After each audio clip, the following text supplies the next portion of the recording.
Lebih lengkap soal kasus pembunuhan terhadap 7 bayi di Banyumas, Jawa Tengah akan kami bahas bersama dengan Kapolres Banyumas, ada Kompol Agus Supriyadi.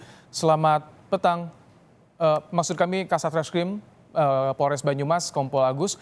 Selamat petang, Pak Kasat. Selamat petang, Eh, Mas. Baik, Pak Kasat, pengakuan tersangka Rudi ini apa motifnya mengubur 7 bayi di pekarangan warga, Pak Kasat? Baik, Mas, untuk motifnya sendiri sudah kami temukan. Kemudian hasil pemeriksaan dari tersangka bahwa yang bersangkutan mengakui bahwa dalam proses pembunuhan terhadap bayi-bayi ini dilatar belakangi karena pelaku mempunyai ingin mendapatkan ilmu spiritual, yaitu dengan tujuan mendapatkan kekayaan. Kemudian proses tersebut didapatkan juga dari guru spiritual yang menyampaikan kepada pelaku agar anak tersebut apabila dibunuh kemudian dikuburkan kemudian meninggal, maka pelaku Rudi akan mendapatkan kekayaan, demikian, Mas. Ini guru spiritualnya akan dikejar juga, akan diperiksa juga atau bagaimana, Pak Kasat? Betul, Mas. Untuk guru spiritual sendiri, keterangan dari pelaku sudah meninggal dunia pada tahun 2011, namun keterangan tersebut akan kami lakukan pengembangan penyelidikan berikutnya, demikian, Mas. Ini pelaku menguburkan bayi-bayi ini seorang diri atau dengan bantuan orang lain, Pak Kasat?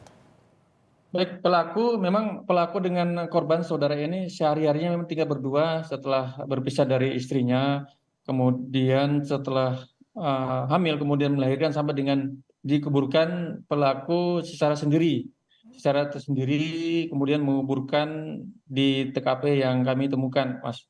Ini saksi korban tinggal berdua, apakah warga tidak ada yang curiga? Karena dilakukan di tahun 2013, Pak Kasat. Baik, Mas, untuk kejadian pertama pada tahun 2013 memang dari warga sudah mengetahui, ya, itu pertama kali mengandung dan mengetahui bahwa itu merupakan hasil daripada hubungan dengan bapak kandungnya. Dari lokasi tersebut kemudian mereka diusir, Mas. Diusir, kemudian berpindah ke lokasi atau RT yang berada ditemukannya pertama kali kerangka mayat. Demikian, Mas. Oh, jadi warga hanya mengusir tanpa melaporkan kepada polisi Ya. selama itu, kurun waktu itu ya? Ya. Eh, Pak Kasat, selama tinggal bersama dengan tersangka ini saksi korban ya? Masih saksi korban atau bagaimana statusnya?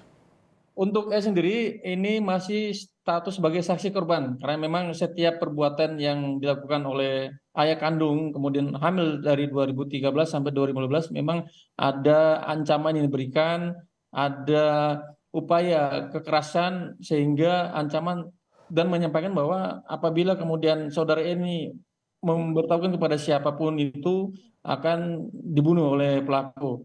Demikian, Mas. Jadi ada ancaman sehingga tidak berani untuk melapor. Lalu bagaimana awalnya polisi bisa mengungkap kasus ini, Pak Kasat? Pak Kasat? Halo? Ya, ya. Ya, ini kan diancam. Ulangi, Mas. Diancam, Ya. saksi korban diancam, tak berani melapor. Bagaimana awalnya polisi bisa mengungkap kasus ini? Ini tersangka tunggal jadi artinya, Pak Kasat ya? Betul sekali, Mas. Untuk pelaku sekarang posisinya dalam tersangka tunggal. Kemudian bagaimana kemudian polisi melakukan pengungkapan ini dimulai daripada tanggal 15 Juni tadi, Mas. Penemuan kerangka pertama, kemudian dilanjut ke 21 Juni penemuan kerangka kedua dengan 4 total kerangka. Dari situ kemudian pemeriksaan saksi-saksi, kemudian pemeriksaan forensik menyampaikan bahwa kami kemudian mengamankan di tanggal 23. Saudara E. Nah, dari saudara E menyampaikan bahwa perbuatan tersebut dilakukan oleh ayah kandung sendiri daripada saudari E. Kemudian kami kembangkan dan menangkap pelaku Rudi ini di Kecamatan Karanglewas di Baik. wilayah Sebagai demikian. saksi korban, ini seperti apa? Apakah dilakukan pemulihan psikisnya, Pak Kasat? Karena belasan tahun tinggal bersama ayah yang mengancamnya. Baik, Mas, untuk proses pemeriksaan terhadap saudari E memang kami dari awal melakukan pendampingan dari psikologis, ya, dari unit perlindungan terpadu perempuan dan anak di wilayah Banyumas ini yang kemudian mendampingi dari awal sampai dengan sekarang dalam rangka proses mendampingi sehingga korban merasa nyaman dan korban juga merasa sehat untuk memberikan keterangan. Sejauh ini korban bisa dalam kondisi sehat, Mas, sehingga kami terus memantau dalam kondisi tersebut. Ya. Saat ini pelaku dijerat dengan pasal apa saja, Pak Kasat? Baik, Mas, untuk pelaku sendiri setelah penetapan tersangka kami menerapkan pasal Undang-Undang Perlindungan Anak ya, pasal 80 ayat 4, kemudian ditambahkan dengan pasal 340 terkait pembunuhan berencana, Mas. Pasal pembunuhan berencana ancaman hukumannya maksimal hukuman mati ya, Pak Kasat Reskrim? Iya, Baik. sekali.